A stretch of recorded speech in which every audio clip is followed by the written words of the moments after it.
আসলে তুমি চেয়ারটা বসতে পারলা না, এই জন্য তোমাকে একটা টেলিফোন করতে বলছে বাহার ভাই।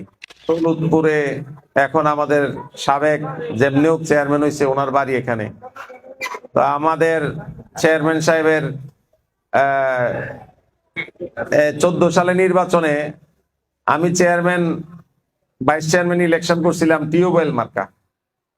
তা আমার কেন্দ্র 59টা কেন্দ্রের মধ্যে 30টা কেন্দ্র দখল করে ফেলছে। আর 29টা কেন্দ্রে আমরা লাঠি টুড়ি পিডাপিডি, তারা হামলা করে, আমরা দৌড়াই, আবার হামলা করে দৌড়াই, বলরামপুরের মতো বিভিন্ন জায়গাতে। হ্যাঁ, এরকম করতে করতে 29টা বহু কষ্টে রক্ষা করা হয়েছে। এরপরে আমি 29,000 ভোট পাইছি, ও কেন্দ্র দখল করে 44,000 ভোট পাইছি। পরে ইলেকশনের পরের দিন অথবা এর পরের দিন আমারে ফোন করছে, ফোন করে ইংরেজিতে বলতেছে, I am extremely sorry to you. 14 সালের কথা, এখন 24।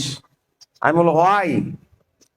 তো বলতেছে যে আমারে এমপি বাহার সাহেব কইছে তোমার কেন্দ্রগুলো দখল করে তো আমি নিয়ে গেছি, আসলে তুমি চেয়ারটা বসতে পারলা না, এই জন্য তোমাকে একটা টেলিফোন করতে বলছে বাহার ভাই।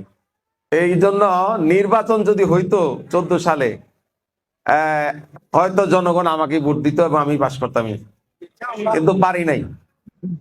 14 গেল, 18 গেল, 24 গেল, জনগণ ভোট দিতে পারছে? পারে নাই। আগামী দিনে যদি জনগণ যায়, ভোট দিতে পারে, আশা করি ইসলামী আন্দোলন বিজয়ী হবে ইনশাআল্লাহ।